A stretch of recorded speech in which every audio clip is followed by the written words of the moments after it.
주님의 평강을 기원합니다. 오늘도 매일 성경과 함께 하나님의 은혜와 축복이 가득하시길 기원합니다. 우리가 읽고 듣는 성경 본문은 개정 공동 성서정과 다해에 의한 매일 성경 본문입니다. 매일 성경 본문을 통하여 다시 한번 하나님의 은혜와 축복이 가득하시길 기원합니다. 오늘은 2022년 6월 8일 성령 강림절 주일 지난 수요일입니다. 오늘의 본문 말씀은 시편 48편, 민수기 24장 1절로 14절, 누가복음 1장 26절로 38절, 그리고 요한복음 14장 8절로 17절입니다. 오늘의 시편입니다. 고라 자손의 시 곧 노래. 주님은 위대하시니 우리 하나님의 성에서 그의 거룩한 산에서 그지없이 찬양을 받으실 분이시다. 우뚝 솟은 아름다운 봉우리, 온 누리의 기쁨이로구나. 자폰산의 봉우리 같은 시온산은 위대한 왕의 도성. 하나님은 그 성의 여러 요새에서 자신이 피난처이심을 스스로 알리셨다. 보아라, 이방 왕들이 함께 모여 맹렬히 쳐들어왔다가 시온산을 보자마자 넋을 잃고 혼비백산하여 도망쳤다. 거기에서 그들이 큰 두려움에 사로잡혔으니 고통당하는 그들의 모습이 해산하는 여인과 같고 동풍에 파산되는 다시스의 배와도 같았다. 우리가 들은 바 그대로 우리는 만군의 주님께서 계신 성, 우리 하나님의 성에서 보았다. 하나님께서 이 성을 영원히 경거하게 하신다. 하나님의 성전 안에서 우리가 하나님의 한결같은 사랑을 되새겨 보았습니다. 하나님, 주님의 명성에 어울리게 주님을 찬양하는 소리도 땅끝까지 퍼졌습니다. 하나님의 오른손에는 구원의 선물이 가득 차 있습니다. 주님의 구원의 능력으로 시온산이 즐거워하고 유다의 딸들이 기뻐서 외칩니다. 너희는 시온성을 돌면서 그 성을 둘러보고 그 망대를 세어보아라. 너희는 그 성벽을 자세히 보고 그 궁궐을 찾아가 살펴보고 그 영광을 전해주어라. 하나님께서 영원토록 우리의 하나님이시니 영원토록 우리를 인도하여 주신다 하여라. 아멘. 오늘의 제1독서입니다. 발람은 자기가 이스라엘에게 복을 빌어주는 것이 주님의 눈에 좋게 보였다는 것을 알고는 매번 의뢰하는 것처럼 마술을 쓰려 하지 않고 대신 광야 쪽으로 얼굴만 돌렸다. 발람은 눈을 들어 지파별로 진을 친 이스라엘을 바라보았다. 그때 그에게 하나님의 영이 내렸다. 그는 예언을 선포하였다. 부올의 아들 발람의 말이다. 눈을 뜬 사람의 말이다. 하나님의 말씀을 듣는 사람의 말이다. 환상으로 전능자를 뵙고 넘어졌으나 오히려 두 눈을 밝히 뜬 사람의 말이다. 야곱아, 너의 장막이 어찌 그리도 좋으냐. 이스라엘아, 너의 사는 곳이 어찌 그리도 좋으냐. 계곡처럼 뻗었구나. 강가의 동산 같구나. 주님께서 심으신 침향목 같구나. 냇가의 백향목 같구나. 물통에서는 물이 넘치고 뿌린 씨는 물을 흠뻑 먹을 것이다. 그들의 임금은 아각을 누르고 그들의 나라는 널리 위세를 떨칠 것이다. 하나님이 그들을 이집트에서 이끌어내셨다. 그들에게는 들소와 같은 힘이 있다. 그는 나라들 곧 대적들을 집어삼키고 대적들의 뼈를 짓부수며 활을 쏘아 대적들을 꿰뚫을 것이다. 엎드리고 웅크린 모양이 수사자 같기도 하고 암사자 같기도 하니 누가 감히 일으킬 수 있으랴. 너에게 복을 비는 이마다 복을 받을 것이요 너를 저주하는 자마다 저주를 받을 것이다. 발락은 발람에게 크게 분노하여 주먹을 불끈 쥐고 떨면서 말하였다.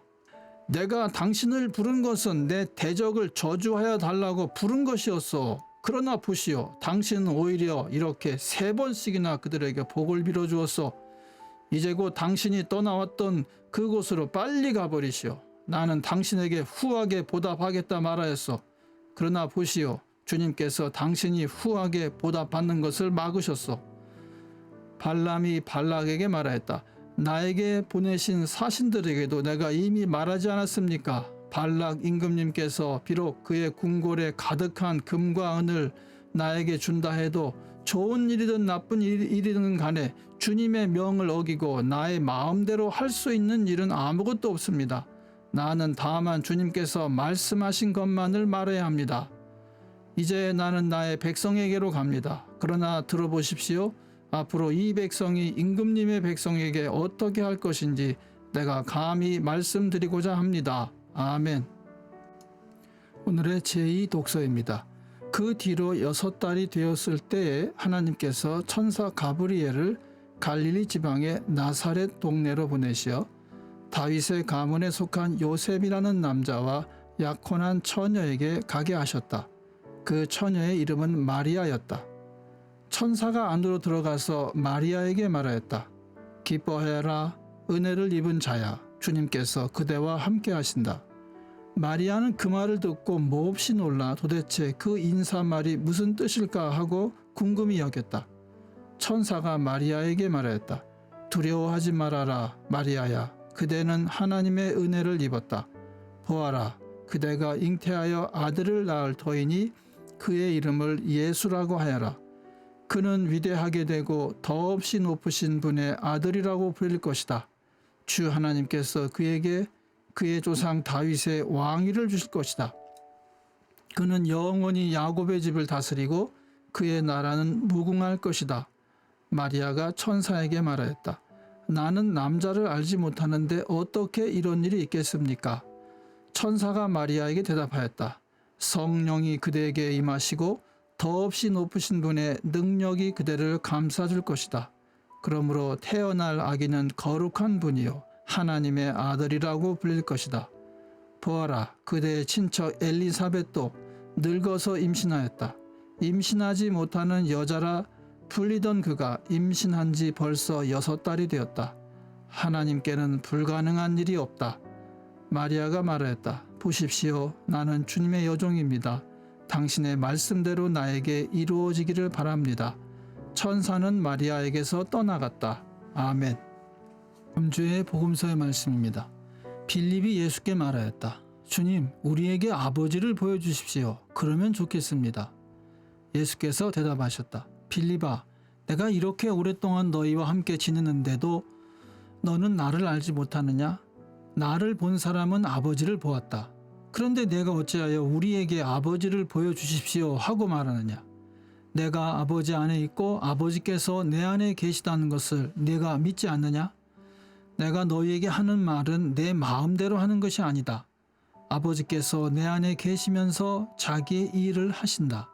내가 아버지 안에 있고 아버지께서 내 안에 계시다는 것을 믿어라. 믿지 못하겠거든 내가 하는 그 일들을 보아서라도 믿어라. 내가 진정으로 너희에게 말한다.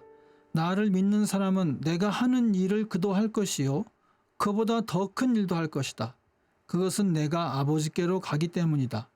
너희가 내 이름으로 구하는 것은 내가 무엇이든지 다 이루어 주겠다.